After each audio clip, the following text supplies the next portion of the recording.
The alarm clock screamed at 6:30 a.m., its shrill voice cutting through the peaceful silence of Maya Chen's bedroom. She rolled over, her hand automatically reaching to silence the device before her brain fully registered consciousness. Another day. Another performance. Maya sat up slowly, her joints protesting with a stiffness that shouldn't exist in a 17-year-old body. But, then, again, most 17-year-olds hadn't spent 3 years commanding a fleet of alien vessels through the Andromeda Drift, hadn't negotiated peace treaties with species whose names contained frequencies human throats couldn't pronounce, and certainly hadn't made the decision that saved humanity from extinction while simultaneously dooming herself to a life of careful pretense. The face staring back at her from the bathroom mirror looked perfectly ordinary. Brown eyes that betrayed none of their depths, black hair that fell in waves around a face that could belong to any Asian American teenager in suburban Portland. The reflection showed no hint of the neural implants hidden beneath her scalp, no sign of the quantum processors that had been grafted into her nervous system, no indication that the girl brushing her teeth had once held the fate of every human being in her hands. Maya had been 14 when the hegemony arrived. The memory surfaced unbidden as she pulled on her Jefferson High School sweatshirt. She'd been in her room doing algebra homework when the sky had filled with ships the size of Manhattan skyscrapers. The news had called it first contact. The politicians had called it a new era for humanity. The hegemony had called it annexation. Within 6 months, Earth was a protectorate. Within a year, human children were being selected for enhancement and integration into hegemony society. Maya had scored in the 99.9th percentile on every test they'd given her. Her parents had been told it was an honor. The hegemony had been less diplomatic in their assessment: she would serve, or her species would face consequences. The enhancement process had taken 8 months. 8 months of surgeries, of having her brain rewired and expanded, of learning languages that existed as pure mathematics and cultures that spanned galaxies. When she emerged from the medical facilities, Maya Chen was no longer entirely human. She was something new, something designed to bridge the gap between Earth and an empire that contained 17 million worlds. And she had been very, very good at it. Too good, as it turned out. Maya grabbed her backpack and headed downstairs, where her mother was already preparing breakfast. Dr. Linda Chen worked as a researcher at Portland State University, a position she'd held since before the annexation. She looked up as Maya entered the kitchen, offering the same worried smile she'd worn every morning for the past 6 months. "How are you feeling, sweetheart?" her mother asked, the question loaded with meanings neither of them would voice. "Fine, Mom. Just tired." It was their morning ritual, this careful dance around the truth. Her father, David, glanced up from his tablet where he was reading the morning news. The headlines were the usual mix of local politics and global hegemony updates. Trade agreements with the Zephyrian Collective. New mining operations beginning in the Outer Rim territories. Nothing about a teenage girl who had changed the course of galactic history. "Your history test is today, right?" David asked, making conversation that felt surreal in its normalcy. Maya nodded, accepting the bowl of cereal her mother placed in front of her. She had a test on World War II, a conflict that seemed almost quaint now that she'd witnessed the siege of Altair Prime, where billion-year-old civilizations had been reduced to radioactive ash in a matter of hours. But she would take the test, write about D-Day and the Holocaust, and receive an A because maintaining her cover meant maintaining excellence in everything. The school bus arrived at exactly 7:45, the same as every day. Maya climbed aboard and found her usual seat 3 rows from the back, pulling out her phone to maintain the illusion of teenage disinterest. Around her, her classmates chatted about upcoming games, weekend plans, who was dating whom. Normal concerns for normal teenagers living normal lives. If only they knew. The girl sitting across the aisle was Emma Rodriguez, captain of the debate team and Maya's closest approximation to a friend. Emma was brilliant in the way that 17-year-olds could be brilliant, sharp, passionate, convinced that intelligence alone could solve any problem. She reminded Maya of herself before the enhancement, back when the biggest decision she'd ever made was choosing between advanced placement chemistry and advanced placement physics. "Did you finish the reading for Morrison's class?" Emma asked, leaning across the aisle. Maya nodded. She'd finished the assigned chapters on post-colonial literature in approximately 4 minutes, her enhanced cognitive processing making quick work of texts that would challenge most graduate students. But she'd spent an additional hour reading the material at normal speed, ensuring she could discuss it without revealing capabilities that would raise uncomfortable questions.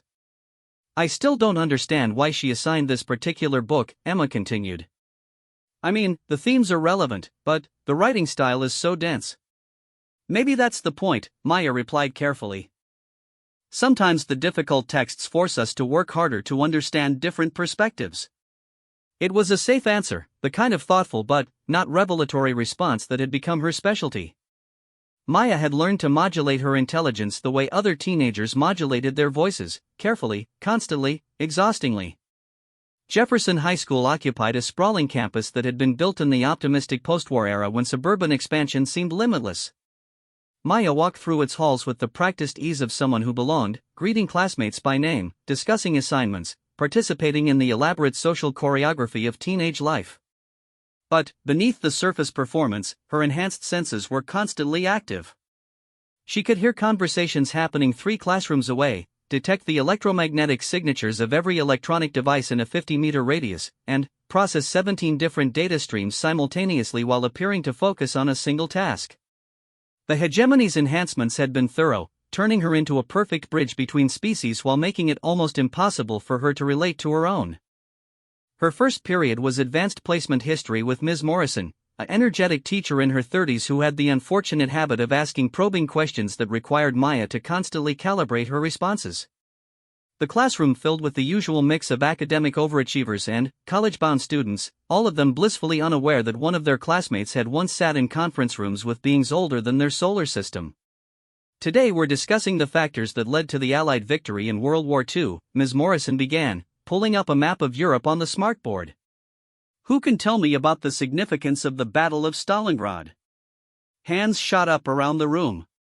Maya kept hers down, already knowing she'd be called on anyway. It was another part of her careful performance, never the first to answer, never silent for too long, always engaged but never dominant. Maya? What's your perspective on the turning point of the Eastern Front? She took a breath, organizing her thoughts to exclude the 17 additional factors that most historians missed, the detailed analyses of supply chains and political maneuvering that she'd absorbed during her strategic training. Instead, she offered a response that was intelligent but appropriately limited for a high school student. The Battle of Stalingrad was significant because it marked the first major defeat of the German army on the Eastern Front. The urban warfare favored Soviet defenders, and the German supply lines were overextended. It changed the psychological momentum of the war. Ms. Morrison nodded approvingly. Excellent analysis. And how does this relate to the concept of strategic overreach that we discussed last week? The questions continued, and Maya answered them with the careful precision of someone walking a tightrope. Too little insight and she'd seem disengaged. Too much and she'd reveal capabilities that would lead to uncomfortable scrutiny. It was exhausting in a way that commanding starfleets through dimensional rifts had never been. When the bell rang, she gathered her materials and prepared for the transition to her next class. But, as she reached the door, Ms. Morrison called her name. Maya, could I speak with you for a moment? Maya's enhanced hearing detected the elevated heart rate that suggested anxiety, but her teacher's expression was merely curious. She waited until the classroom emptied before approaching the desk. I wanted to talk to you about your college applications, Ms. Morrison began. Your academic record is exceptional, but I'm concerned that you're not challenging yourself enough. Have you considered applying to more competitive programs? The question hit Maya like a physical blow. More challenging programs. If only Ms. Morrison knew that Maya had already completed the equivalent of multiple doctoral degrees through the hegemony's educational matrices.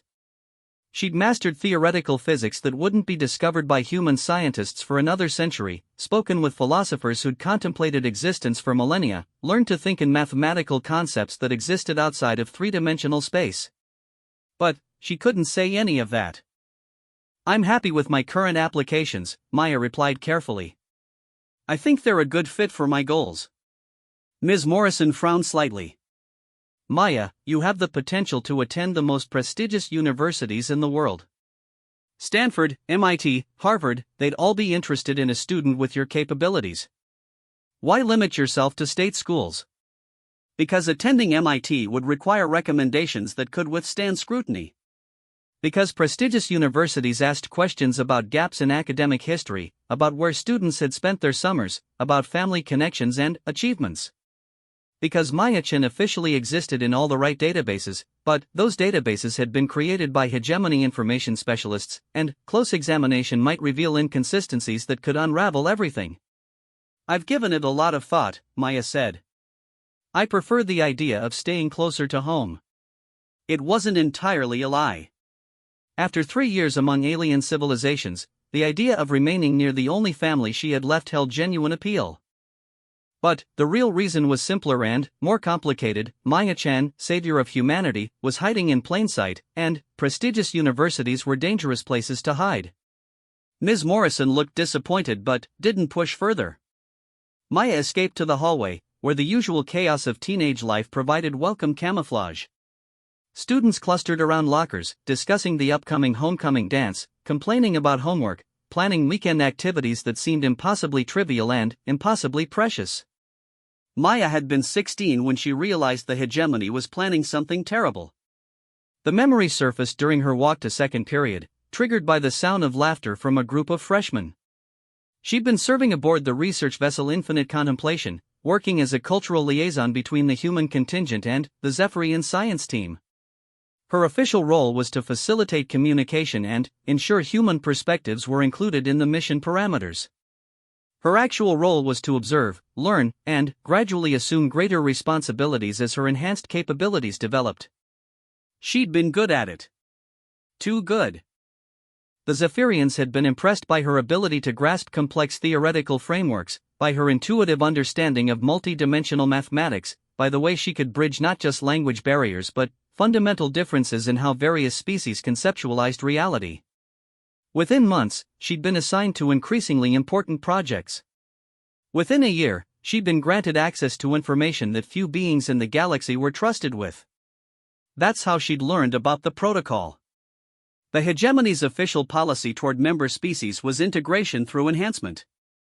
Promising individuals from newly annexed worlds were selected for modification, trained to serve as bridges between their native cultures and the broader galactic community.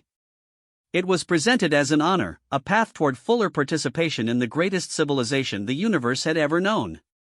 The reality was more complex. The protocol dictated that enhanced individuals from primitive worlds would serve the hegemony for a minimum of 50 standard years before being permitted to return to their home systems.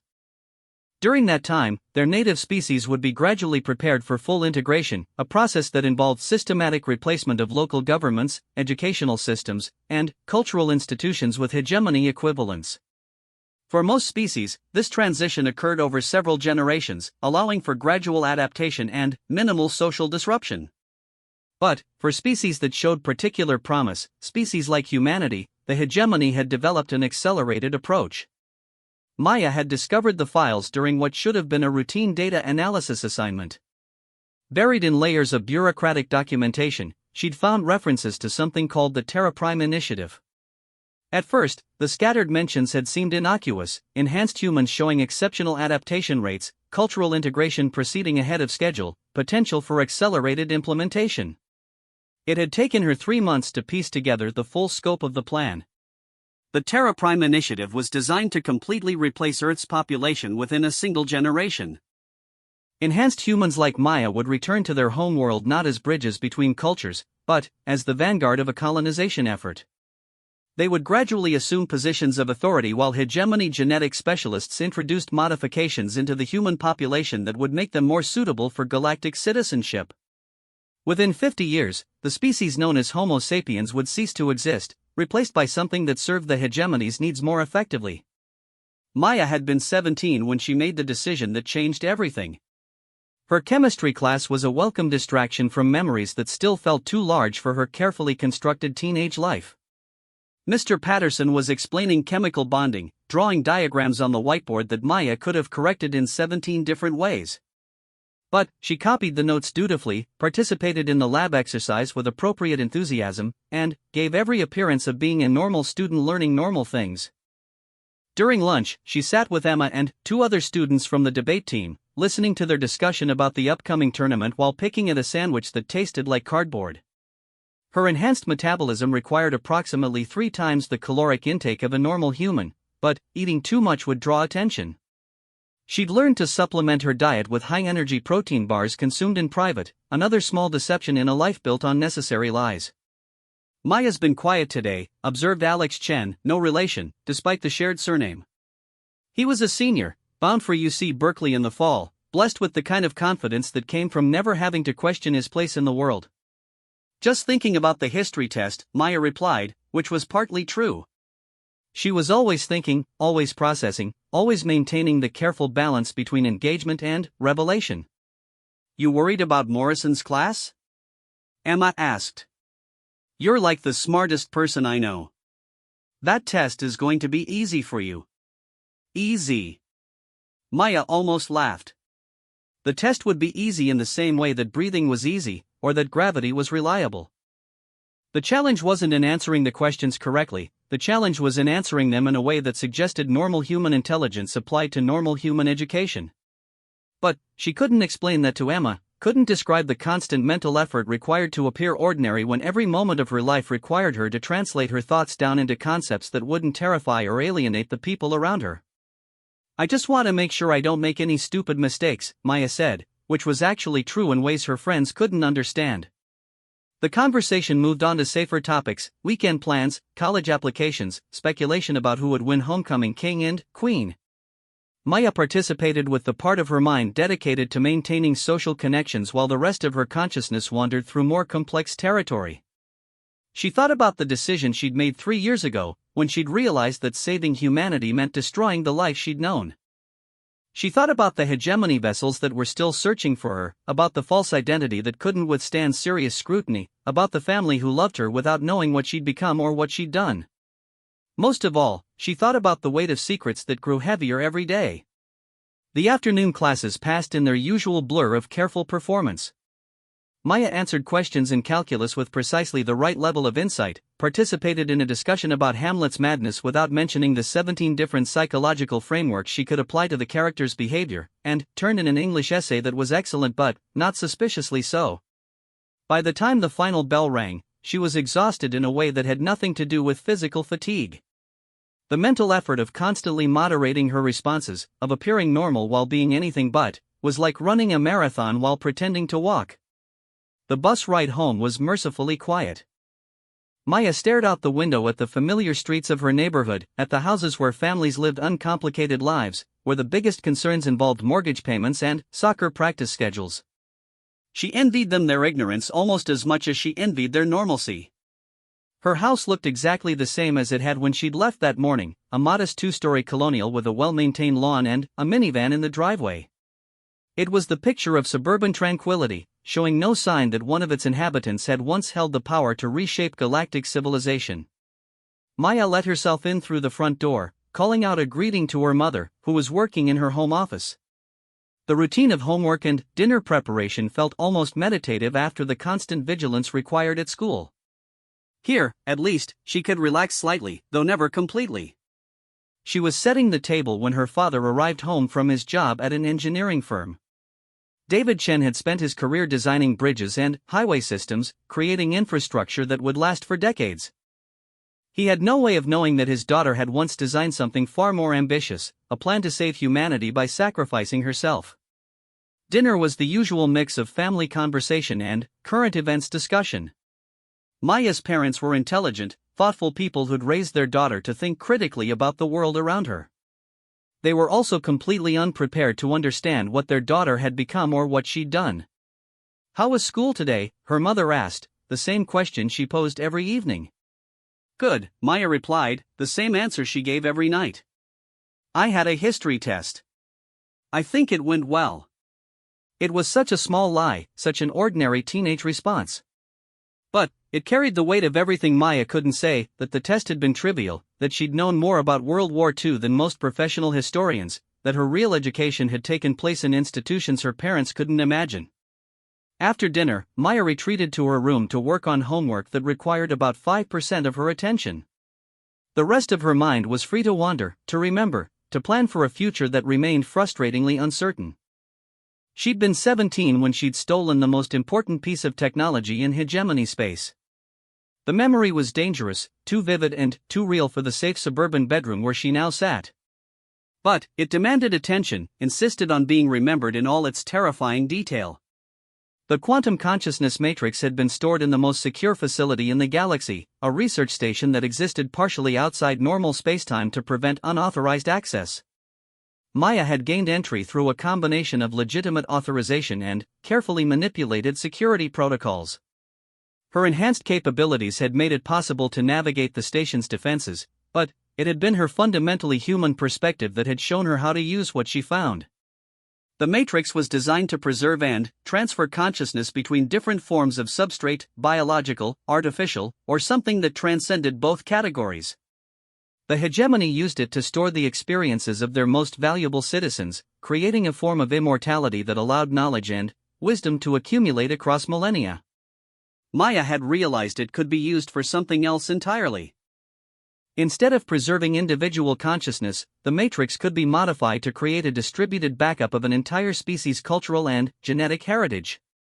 Every human being on Earth, every piece of human art and science and philosophy, every genetic variation that made the species unique, all of it could be encoded and hidden in a way that even the hegemony couldn't detect or destroy. The process had required her to interface directly with technology that existed at the very limits of what enhanced human neurology could withstand. For 3 days, Maya had existed in a state that was barely conscious. Her mind expanded across dimensional barriers as she encoded everything that mattered about humanity into a form that could survive even the complete destruction of Earth. When it was finished, when the backup was complete and hidden in quantum substrate layers that existed outside normal spacetime, Maya had made her final choice. She'd activated the security protocols that would bring every hegemony enforcement team in the sector to her location, then used the same technology that had created the backup to erase large portions of her own memories. By the time they'd found her, Maya Chen had become someone else entirely. A confused teenager with advanced neurological modifications, claiming to remember nothing about how she'd ended up in the most secure facility in known space. The hegemony's medical teams had found evidence of massive psychological trauma, consistent with exposure to technologies beyond her ability to comprehend. They'd classified her as a victim of her own enhanced capabilities, someone who'd gained access to information that had overwhelmed her modified neural architecture.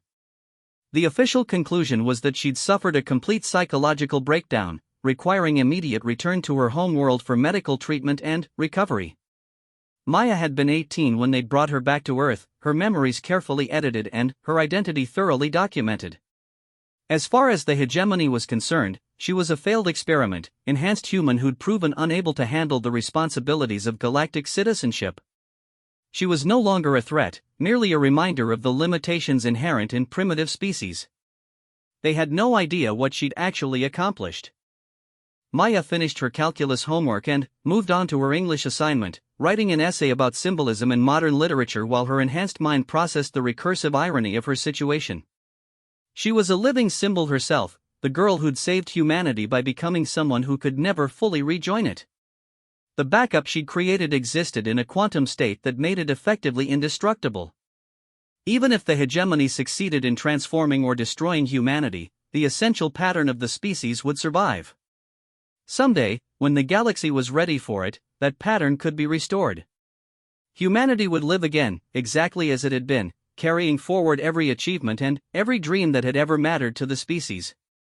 But Maya would never see that restoration.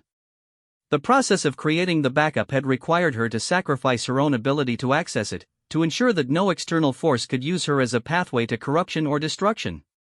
She was forever locked out of her own greatest achievement, doomed to live as a bridge between what humanity had been and what it would become.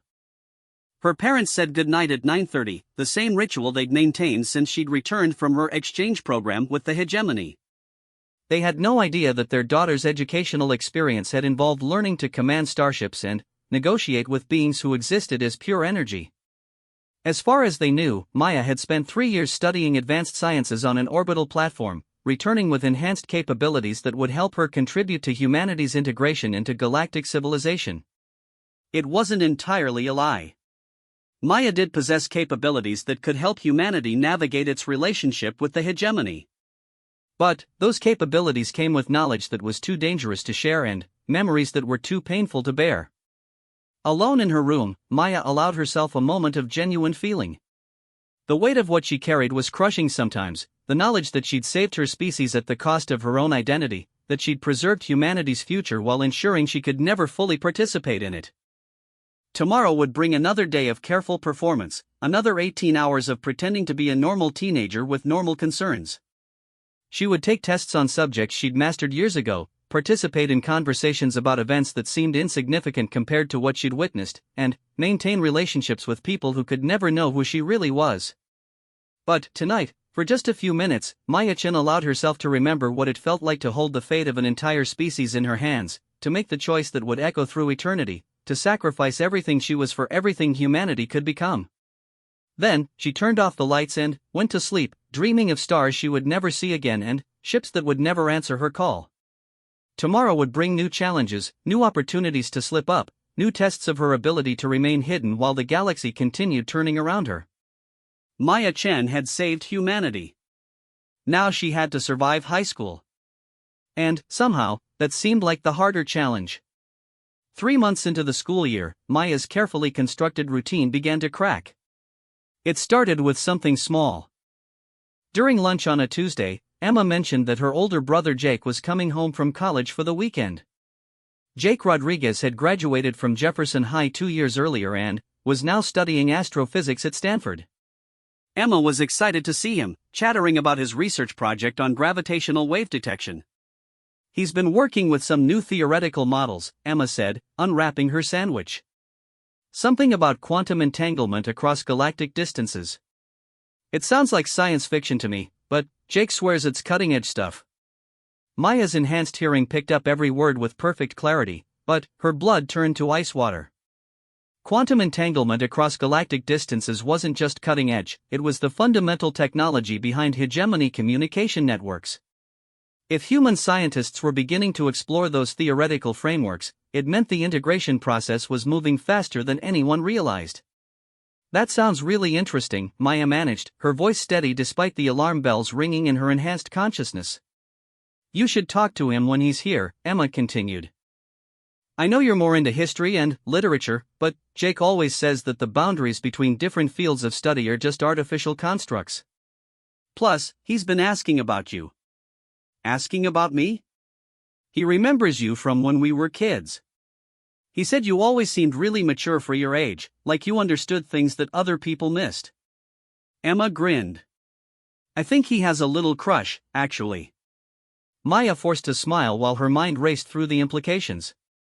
Jake Rodriguez remembering her was problematic. Maya's carefully constructed identity included appropriate childhood memories and school records, but those fabrications worked best when they weren't subjected to detailed scrutiny by someone with actual memories of her previous self. The Maya who had existed before her enhancement had been bright but unremarkable, a quiet kid who read too much and preferred books to people. The Maya who had returned from the hegemony was fundamentally different, more confident, more capable, carrying herself with the unconscious authority of someone who had commanded starships and negotiated with alien emperors. If Jake had noticed those differences during their brief interactions over the past few months, if he started asking questions about what had changed during her exchange program, Maya's cover could unravel quickly. That night, she lay in bed staring at the ceiling, running probability calculations in her enhanced mind. The scenarios were uniformly concerning. Jake's academic background would make him particularly sensitive to inconsistencies in her story. His research into quantum mechanics meant he might recognize technologies or concepts that Maya accidentally revealed. Worst of all, his connection to Emma made avoiding him completely impossible without raising suspicions. Maya had faced down hegemony war councils and negotiated with beings that existed as pure consciousness, but the thought of a college sophomore asking awkward questions at a family dinner filled her with dread. Friday arrived with the inevitability of a natural disaster. Emma had invited Maya to join their family for dinner, an invitation that would have been easy to decline under normal circumstances. But Maya's parents had been encouraging her to spend more time with friends, worried that she'd become too isolated since returning from her exchange program. Refusing would require explanations that Maya couldn't provide without revealing more than she wanted to share. So at 6 o'clock on Friday evening, Maya found herself standing on the Rodriguez family's front porch, holding a homemade pie and preparing for what felt like a covert operation. The Rodriguez house was warm and chaotic in the way that large families managed effortlessly. Emma's parents were both teachers, her mother specializing in elementary education and her father teaching high school mathematics. They had 3 children, Jake, Emma, and a 14-year-old named Carlos who was obsessed with video games and skateboarding. Jake Rodriguez was taller than Maya remembered, with the kind of casual confidence that came from academic success and genuine passion for his field of study. He greeted Maya with a smile that seemed genuinely pleased, though she detected subtle changes in his posture and expression that suggested careful attention. "Maya, Emma told me you're back from your exchange program. How was it?" The question was innocent enough, the kind of polite inquiry that anyone might make. But Jake's tone carried undertones that Maya's enhanced senses flagged as significant: genuine curiosity, professional interest, and something that might have been suspicion. "It was educational," Maya replied carefully. "The orbital research platform had some really advanced facilities. I learned a lot about different approaches to scientific inquiry." "Which platform were you on?" "I've been following some of the joint research projects between Earth institutions and hegemony facilities. The theoretical work coming out of those collaborations is fascinating." Maya felt the first flutter of real panic. Jake's question was specific enough to require a detailed answer, but any details she provided could be verified through academic databases that might not support her cover story. "It was a smaller facility," she said. "More focused on cultural exchange than pure research. I spent most of my time studying different approaches to education and knowledge transfer." It wasn't entirely a lie. Maya had spent considerable time learning how different species approached education and development. But the real education she'd received involved command structures, strategic planning, and technologies that human science was still centuries away from discovering. Jake nodded, but Maya caught the slight frown that crossed his face. "That's interesting. I've been reading about some of the anthropological studies coming out of those programs. The cultural integration protocols are supposed to be really sophisticated." Cultural integration protocols. Maya's enhanced memory immediately pulled up 17 different documents related to that specific phrase, none of which should have been accessible to human researchers. If Jake was familiar with hegemony integration protocols, it meant the information sharing between Earth and the hegemony was far more extensive than Maya had realized. Dinner was an exercise in controlled paranoia. Emma's parents asked polite questions about Maya's experiences, which she answered with careful vagueness. Carlos dominated much of the conversation with enthusiastic descriptions of his latest video game achievements, providing welcome distraction from topics that required more careful navigation. But Jake remained attentive throughout the meal, occasionally asking follow-up questions that demonstrated an unsettling familiarity with subjects that should have been classified at the highest levels of hegemony security. "Maya, what did you think of the hegemony's approach to theoretical physics education?" Jake asked during dessert. "I've been reading some papers that suggest they use completely different mathematical frameworks for describing quantum phenomena." Maya's fork paused halfway to her mouth. Jake was asking about mathematical frameworks that she'd learned to use fluently, concepts that existed so far beyond current human understanding that even discussing them in general terms could reveal dangerous information. "I didn't really focus on the hard sciences," she said. "My program was more oriented toward cultural studies and humanities." "But you must have been exposed to some of their scientific methodology, right?" "I mean, the integration between different fields of knowledge is supposed to be one of their major innovations." Emma looked between Maya and her brother with growing confusion. "Jake, you're grilling her like she's a research subject." "Maya's trying to eat dinner, not defend a thesis." "Sorry," Jake said, though his smile didn't quite reach his eyes. "I get carried away when I meet someone who's actually experienced hegemony educational systems firsthand. It's like meeting someone who's been to Mars." Except Maya had been to places that made Mars look like a neighborhood park.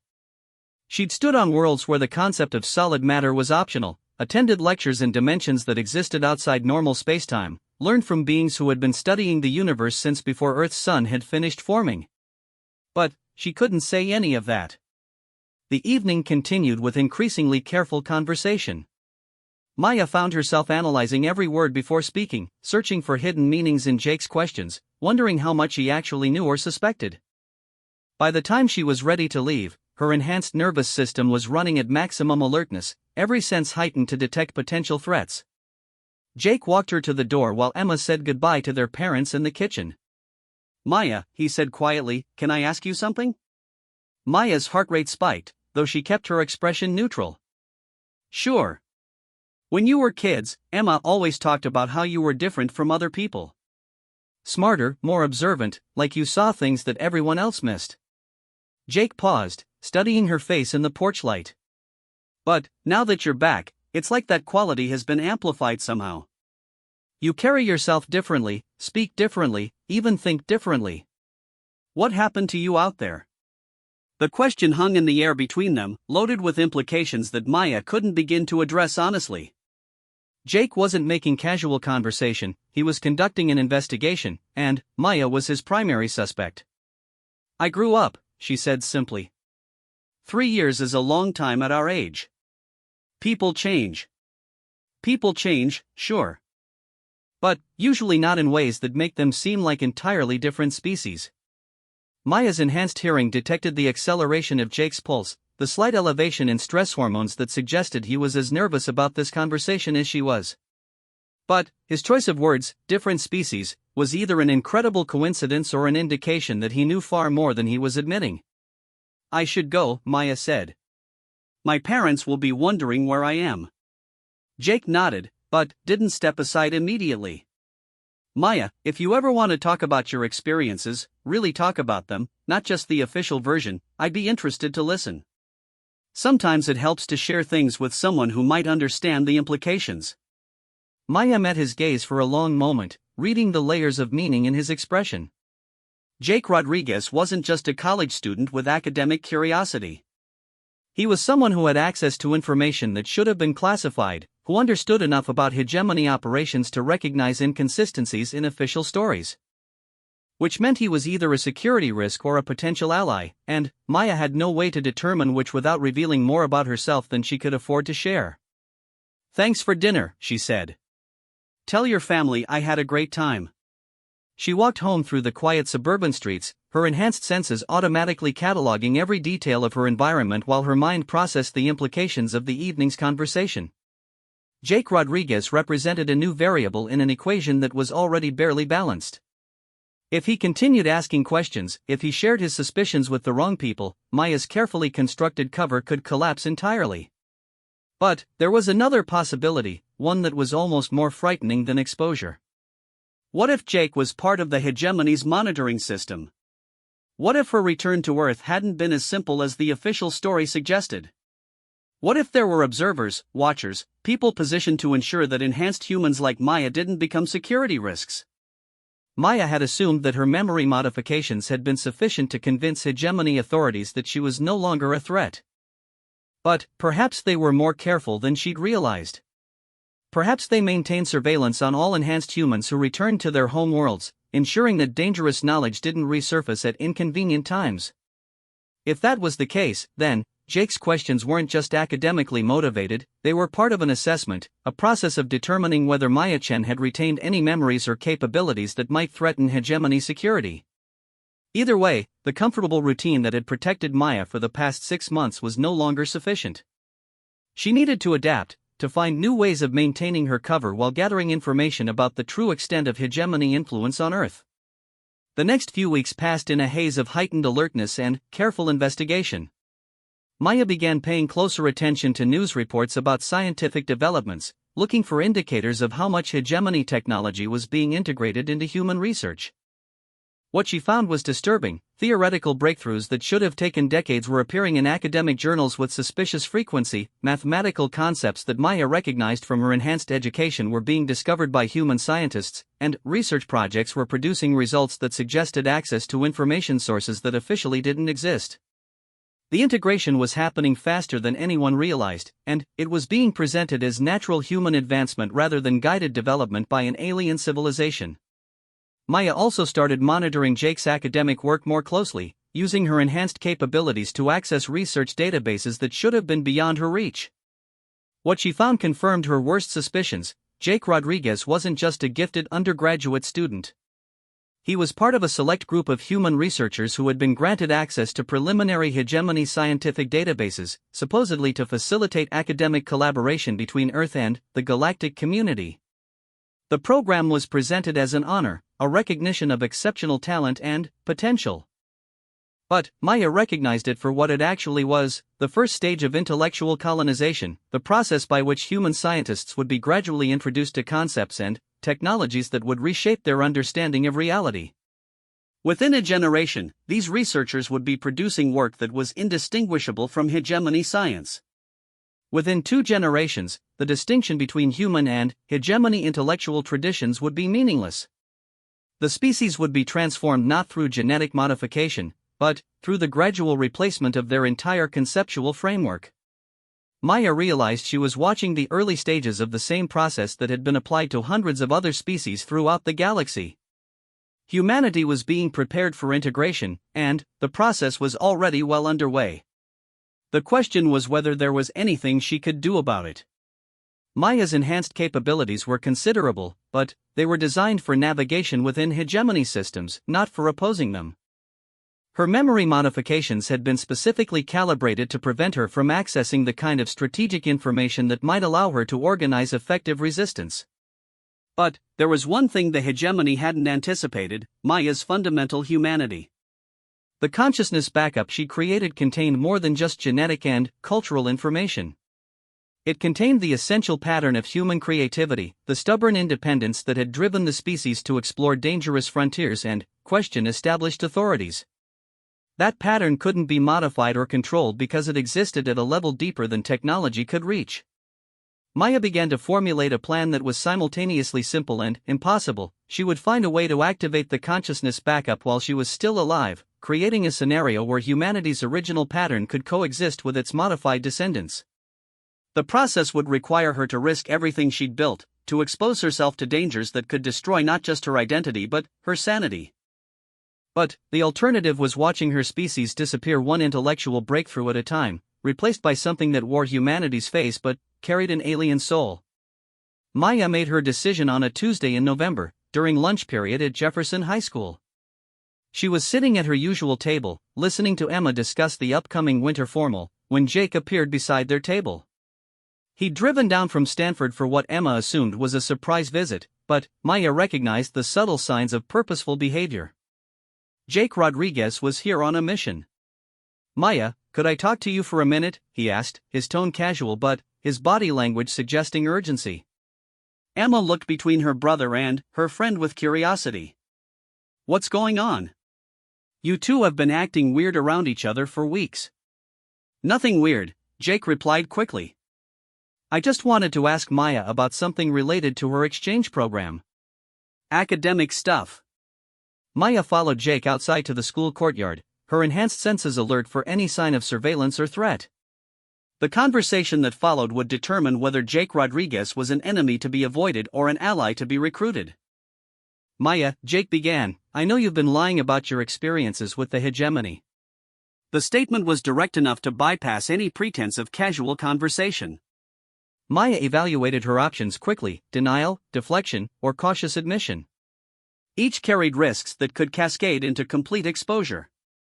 "Why do you think that?" she asked, choosing to gather more information before committing to a response.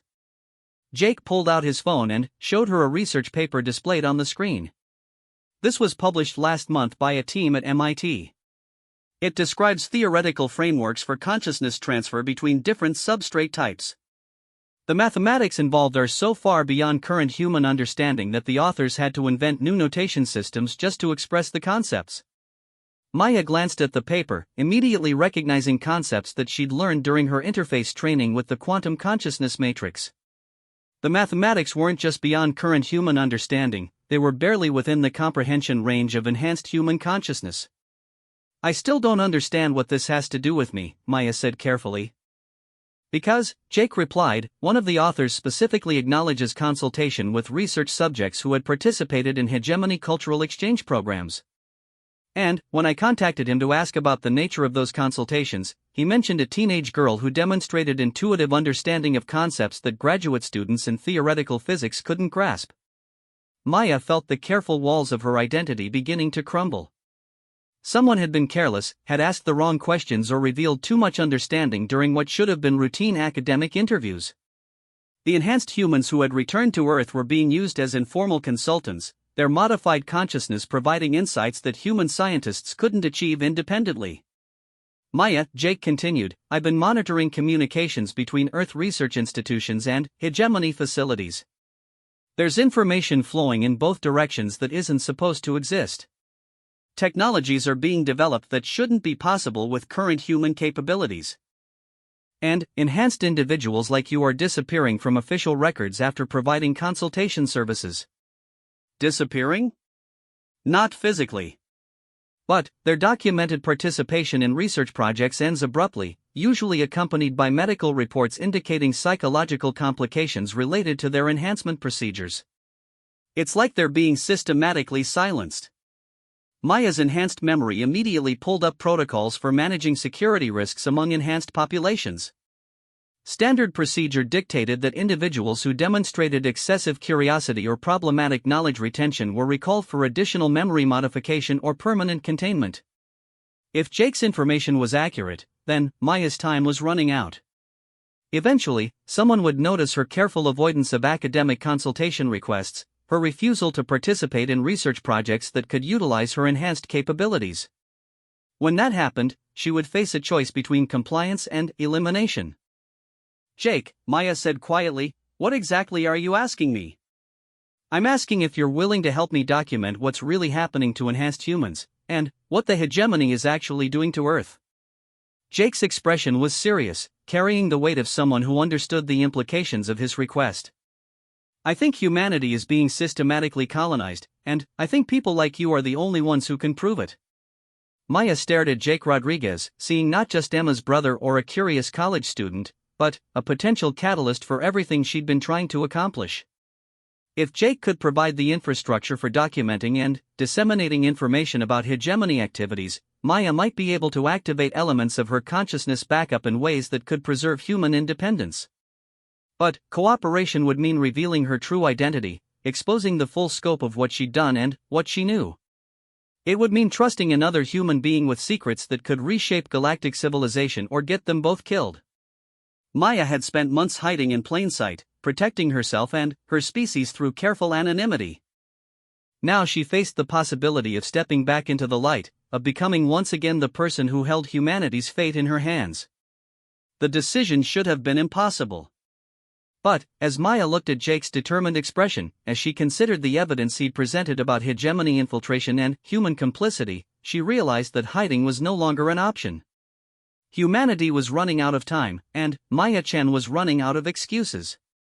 Jake, she said finally, we need to talk. But, not here, and not about anything you're prepared to hear. Jake nodded, understanding passing between them like an electric current. My apartment near campus. Tomorrow night. And, Maya? Yes? Whatever you're going to tell me, I'm ready. I've been preparing for this conversation since the day you came back from your exchange program looking like an entirely different person. Maya walked back into the school building, her enhanced mind already calculating probabilities and planning for contingencies. Tomorrow night, she would either gain an ally who could help her save humanity's future, or she would be forced to silence someone who knew too much about her true identity. Either way, Maya-chan's carefully constructed teenage life was about to end. The only question was what would replace it. Jake Rodriguez's apartment near Stanford campus was exactly what Maya had expected, a modest graduate student space filled with physics textbooks, research papers, and enough coffee stains to suggest serious academic dedication. What she hadn't expected was the sophisticated electronic shielding built into the walls, or the quantum encryption devices hidden among the everyday clutter. Jake noticed her enhanced senses detecting the hidden security measures. You can sense them, can't you? He asked, sealing the door behind her. The hegemony surveillance countermeasures. I've been building this place for 18 months, ever since I realized how deeply they've infiltrated our academic institutions. Maya stood in the center of the living room, her enhanced consciousness automatically analyzing the security systems Jake had constructed.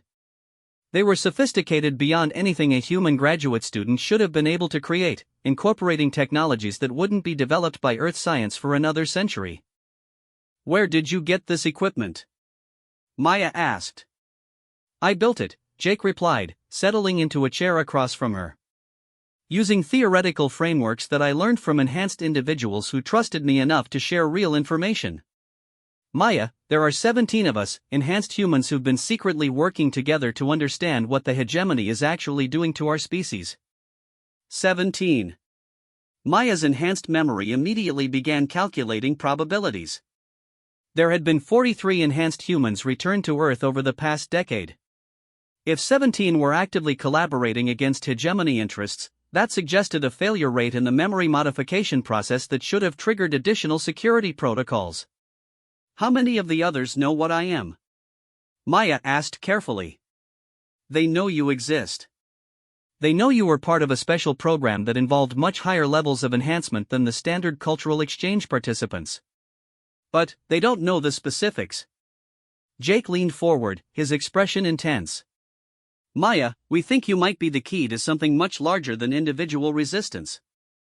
We think you might be the person who can help us save humanity from complete assimilation." Maya felt the familiar weight of impossible responsibility settling onto her shoulders.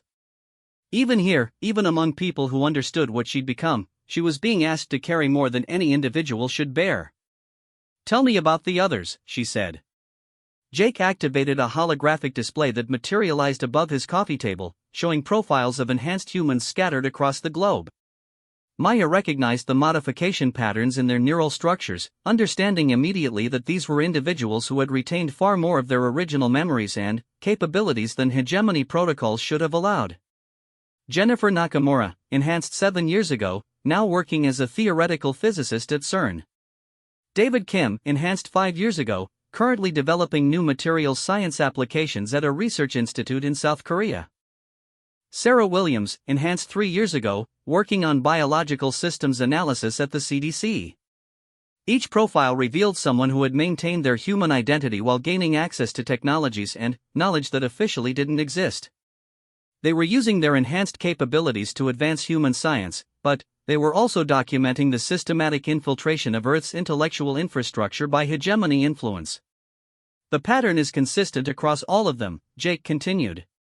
"Enhanced individuals who refuse to participate in official consultation programs, who avoid direct cooperation with hegemony research initiatives, who found ways to remain productively engaged without compromising human independence."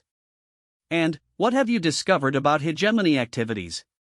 Jake's expression darkened. "They're not just integrating humanity into their civilization, they're replacing us. The cultural exchange programs are cover for a systematic colonization effort. Enhanced humans are being used to facilitate the transfer of human knowledge and creativity to hegemony archives while hegemony concepts and values are being introduced into human institutions." Maya had known this, had discovered the Terra Prime initiative years earlier. But, hearing Jake describe the process from a human perspective, understanding how it appeared to observers who were watching it happen in real time, brought the reality into sharp focus. "The timeline is accelerating," Jake continued.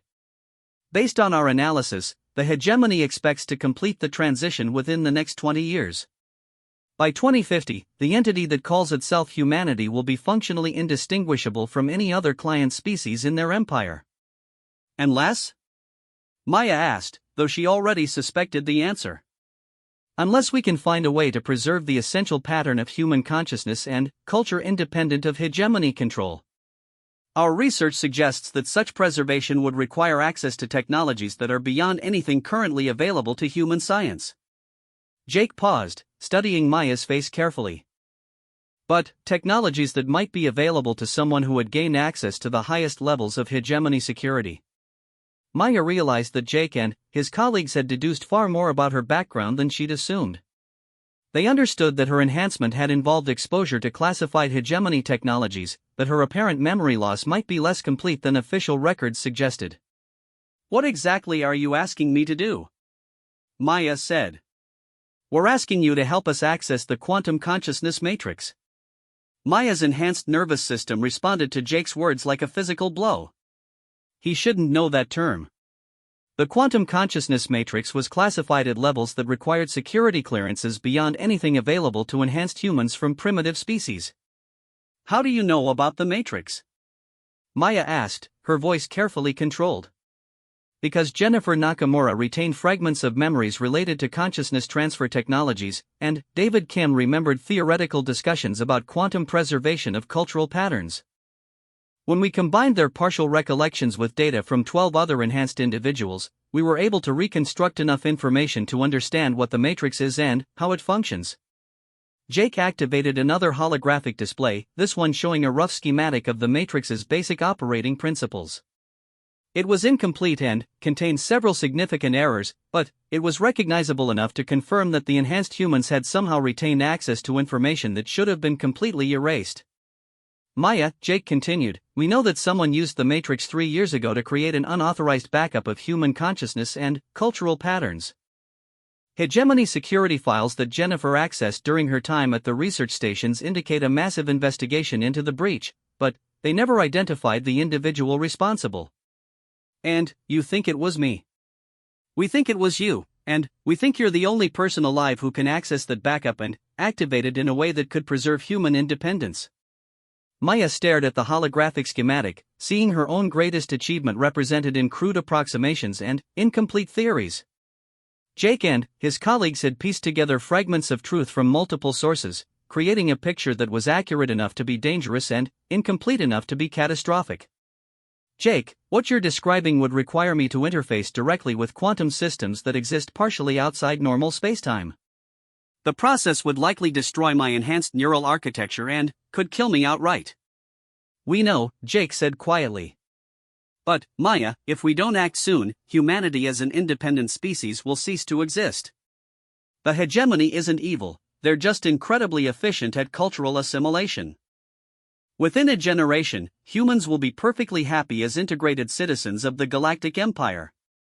They'll retain their basic genetic patterns but lose everything that makes them uniquely human. Maya understood the choice being presented to her.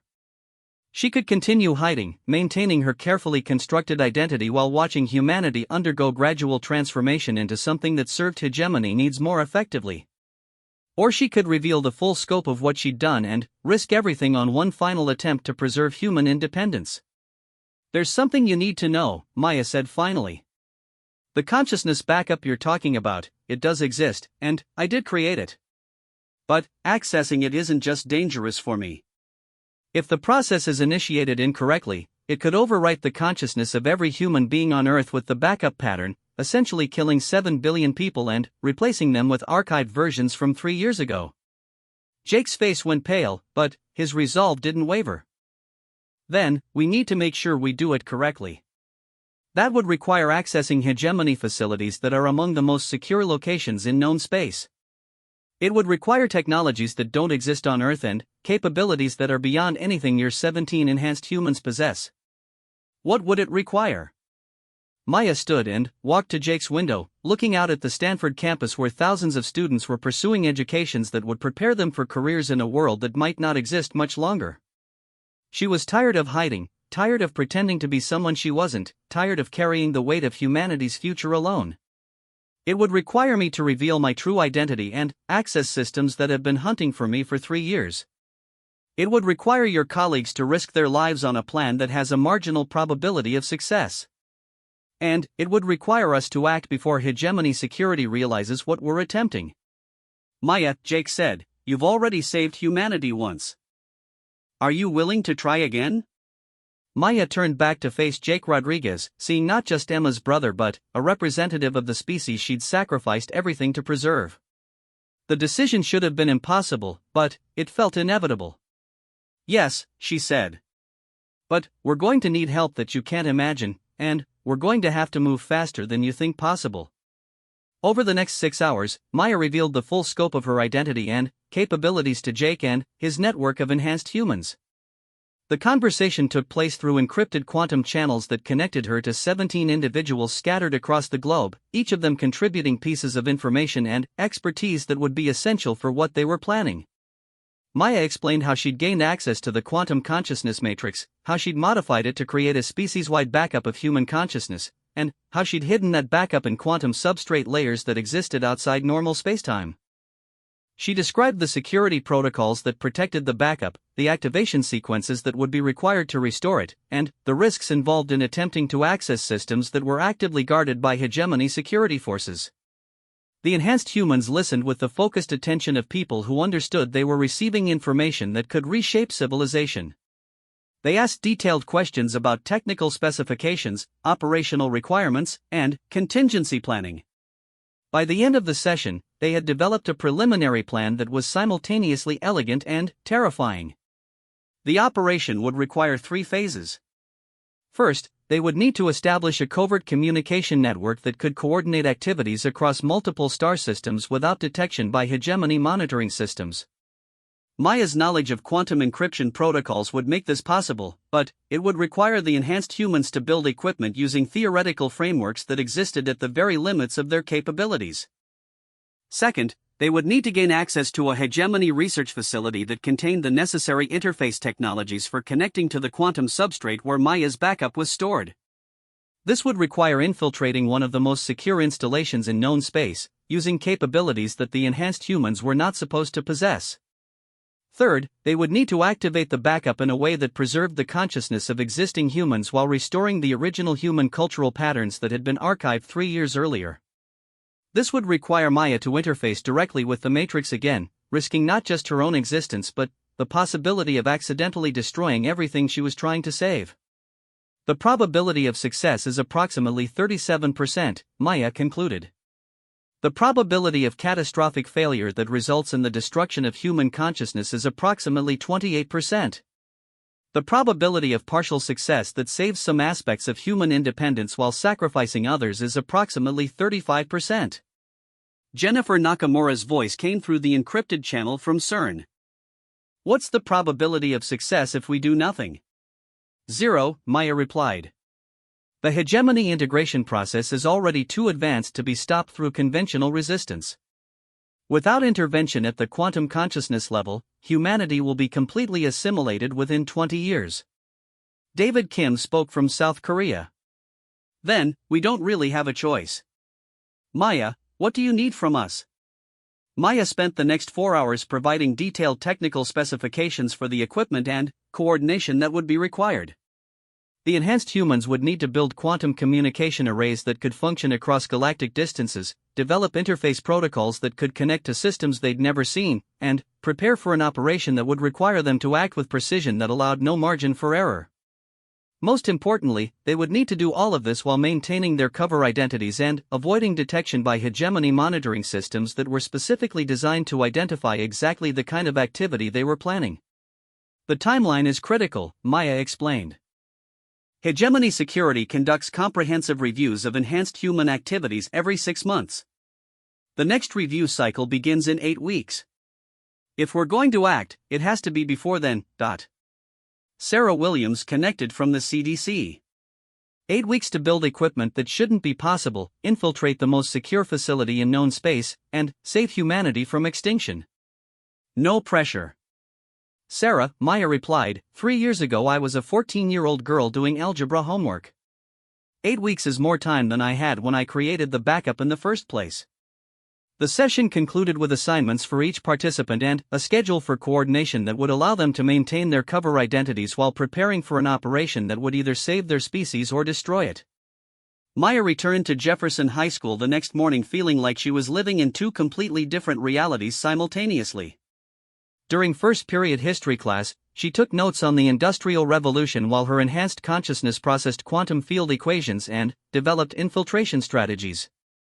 During lunch, she listened to Emma discuss college application stress while calculating probability matrices for 17 different operational scenarios. The double life was more exhausting than ever, but it was also strangely liberating. For the first time since returning to Earth, Maya was no longer hiding from herself. She was still maintaining her cover identity, but she was also actively working toward the goal that had defined her existence for the past 3 years. 2 weeks into the operation planning phase, Maya received a message that changed everything. She was in calculus class, working through differential equations that posed no challenge to her enhanced mathematical capabilities, when her quantum communication implant detected an incoming transmission. The signal was encrypted using protocols that she recognized immediately, official hegemony communications channels. Maya excused herself from class and found a private location where she could safely receive the transmission without exposing her capabilities to observation. The message that materialized in her enhanced consciousness was brief and terrifying. Enhanced Individual Earth Designation Maya-chan, your recent activities have been flagged for security review. Report to designated coordinates for comprehensive evaluation within 72 hours. Failure to comply will result in enforcement action. Maya stared at the message, her enhanced mind immediately calculating the implications. Hegemony Security had detected something, either her communications with the other enhanced humans, her research into forbidden topics, or simply the fact that she'd been avoiding participation in consultation programs for too long. The coordinates specified in the message indicated a location in orbit around Jupiter, probably a cloaked research facility that served as a processing center for enhanced humans who required additional modification or containment. Maya had three options: comply with the summons and, almost certainly, undergo memory modification that would eliminate her ability to complete the consciousness backup activation, flee Earth and attempt to hide somewhere in the galaxy where Hegemony Authority didn't reach, or accelerate the timeline for their operation and attempt to complete it before Hegemony enforcement teams could intervene. The first option would save her life but doom humanity to assimilation. The second option might save her but would abandon the other enhanced humans and leave humanity without any chance of resistance. The third option offered the only possibility of success, but it would require attempting the operation with incomplete preparations and minimal time for error correction. Maya made her decision with the same decisive clarity that had driven her actions 3 years earlier. She activated her quantum communication array and sent a priority message to all 17 enhanced humans. Timeline accelerated. Operation commences in 72 hours. Hegemony Security is closing in. This is our only chance. The responses came back within minutes, each enhanced human confirming their readiness to proceed despite the compressed timeline. They had been preparing for exactly this scenario, understanding that their window of opportunity would likely be measured in days rather than months. Maya spent the next 60 hours in a state of controlled preparation that pushed her enhanced capabilities to their absolute limits. She completed the construction of quantum interface equipment while maintaining her high school class schedule. She coordinated with enhanced humans across the globe while participating in family dinners and homework sessions. She prepared for an operation that would either save humanity or destroy everything she'd worked for while pretending to worry about upcoming final exams. On Thursday evening, Maya-chan said goodbye to her parents without telling them it was goodbye. "I'm going to study at Emma's house tonight," she told them over dinner, the lie carrying weight that her parents couldn't understand. Her mother smiled with the kind of parental concern that assumed the biggest risk her daughter faced was staying up too late reviewing chemistry notes. Her father reminded her to call if she needed a ride home. Maya hugged them both, memorizing the feeling of being loved by people who had no idea what she'd done or what she was about to attempt. If the operation succeeded, they would wake up tomorrow in a world where humanity had a chance to remain independent. If it failed, they might not wake up at all. Jake Rodriguez picked her up at 8 o'clock in a van that had been modified with quantum shielding and equipped with interface technology that represented the combined efforts of 17 enhanced humans working across multiple continents. The equipment looked like ordinary computer hardware, but Maya's enhanced senses detected energy signatures that indicated functionality beyond anything that should have been possible using Earth-based resources. "Are you ready?" Jake asked as Maya climbed into the van. Maya looked back at her house, where warm light spilled from the kitchen windows and her parents were probably cleaning up after dinner. She thought about the girl who had lived in that house 6 months ago, the one who had worried about history tests and college applications and whether her carefully constructed identity would hold up under scrutiny. That girl was gone forever, replaced by someone who carried the weight of species-level responsibility and the knowledge that individual happiness was sometimes less important than collective survival. "Yes," Maya said. "Let's save humanity." The van pulled away from the suburban street where Maya-chan had pretended to be a normal teenager for 6 months. Inside the vehicle, quantum systems activated and began establishing connections to the most dangerous technology in known space, while outside, the ordinary world continued its peaceful existence, unaware that its future was about to be decided by a 17-year-old girl who had never wanted to be a hero. Maya closed her eyes and prepared to interface with the quantum consciousness matrix one final time, knowing that when she opened them again, everything would be different. The operation to save humanity began at midnight, when most of the world was asleep and dreaming of tomorrow. Maya-Chen was about to ensure that tomorrow would arrive on humanity's terms, or not at all. The van raced through the night toward coordinates that would either represent salvation or apocalypse, carrying a teenage girl who had already saved humanity once and was preparing to save it again. Or die trying. In either case, Maya Chen's high school career was definitely over.